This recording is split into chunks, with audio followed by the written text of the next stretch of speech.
Today, I wanted to talk about losing friendships. I, as a person who has lived a significant amount of life, have lost a lot of friendships along the way. I'll be the first to admit that I am not the easiest person. It's always difficult when someone has to leave and you feel like it's because of you. A lot of my friendships ended not because I wanted them to, but the other person wanted to. And whether that speaks ill of my personality or myself, I really don't know. And part of that always haunts me. I'm not sure if this happens to you as well. I don't know if you're finding this video because you recently lost a friendship. Someone decided to leave you and leave the friendship that you guys cultivated, maybe. But I'm here to tell you that it's going to be okay. We always feel sad when people leave us in a relationship because we feel like we failed. We feel like we were not good enough. We feel like we might not be likable enough. And we feel like we screwed up. And that's never a good feeling. In a lot of cases, people don't actually explain to you why they had to go. And that doesn't give you any closure. I just want to highlight here that you shouldn't need someone to give you closure on a relationship. If people have to leave, they will leave, and that's their right to. They have every right to leave a relationship they don't feel suited or possible in, and some of them might be assholes or they might be doing things that are awful before they leave.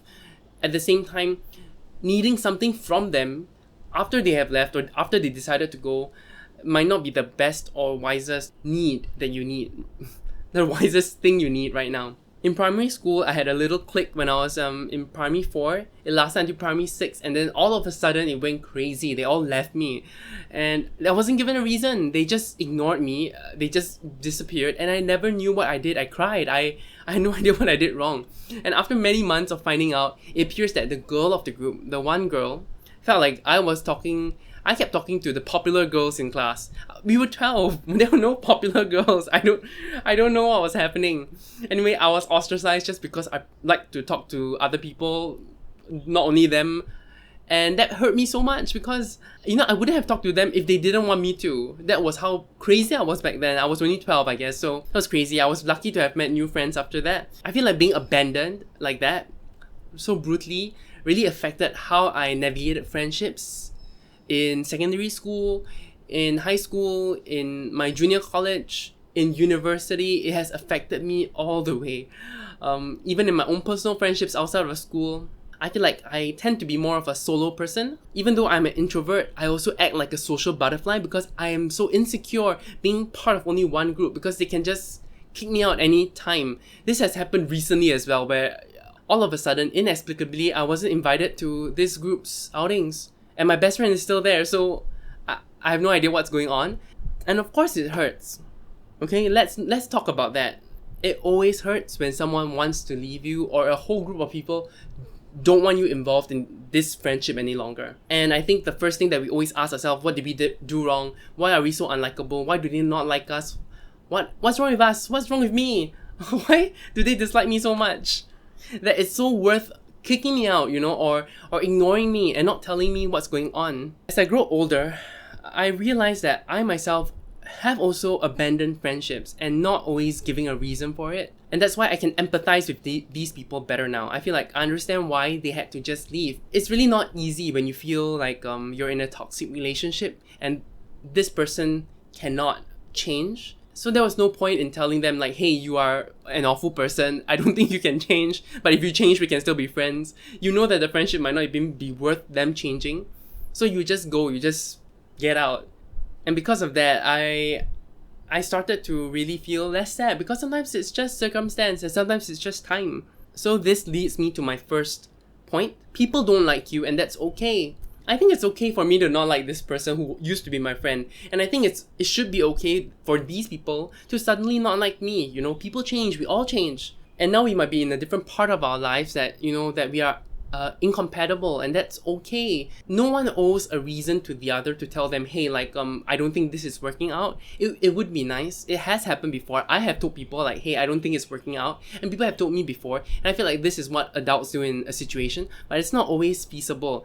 I've had to just run away and block people just because it was so difficult just to even have a sane conversation with them. I totally understand people have to dash from me because I can be insane. I know I can be crazy. So I can't blame them. People change and it's okay. You change and it's okay. friendships have to change because the people in them change. There's a writer that puts this really lovely. Her name is Yale Kaufman. Let me read you a quote from her article, which I'll link below. I finally learned that we can't corral people into a pen and lock them away forever. They won't stay put, and we shouldn't have to convince them otherwise. It seems obvious enough that relationships, like all other things, change, grow, or dissipate. That doesn't mean it's an easy thing to accept. Like I said, this is the first principle. People change. It doesn't mean that we can't feel upset when people leave. We can and we should. We should mourn the ending of that friendship. But it doesn't mean that we can't accept it. It doesn't mean we should reject it and say, hey, we should still be friends, Because it doesn't work out that way. I think the second key thing involved is really to think about this. This ending might not be related to whatever you have done. You might not be at fault here. It might not be you and your personality. It might not be because they dislike you. There are some circumstances where people have to go.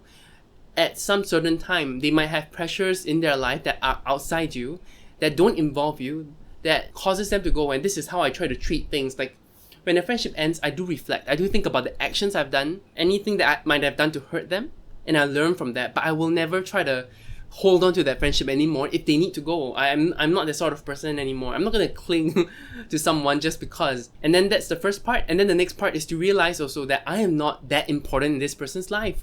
I'm not the center of the universe. So if they left me on red, maybe they ghosted, it doesn't mean that it has to do with me. It could be them being busy with their life. It could be them just realizing that they have no energy to invest in this friendship. And that's completely fine. And that's completely outside of my control and who I am. So I think that's the second thing you need to realize. A failure of a relationship is not a failure on you. It might not have anything to do with you. So there is nothing to learn. There shouldn't be any guilt here. You are a great human being. Just go find someone else who might be great for you, Of course, I still do feel some bitter feelings towards some people who ostracized me or talked bad about me and left me behind. But I don't feel any guilt about that anymore. I don't blame myself for any of the things I've done. I've reached the point where I realize that a lot of it has nothing to do with me and more to do with them, and that's fine. Aristotle says that there are 3 types of friendships. The first one, friendship of utility, where you have a reason to be friends, something that you both gain from. Number 2, there's a friendship of pleasure. This is what happens when you have a common club or common interest, and then you start making bonds over those common interests and enjoy each other's company in pursuit of this pleasure. And there's the third one, the friendship of good. And the friendship of good is really about understanding and appreciating the other person's virtues and principles and enjoying them as a person and wanting them to succeed. Knowing that there are these 3 friendships and how the third one really resonates with me.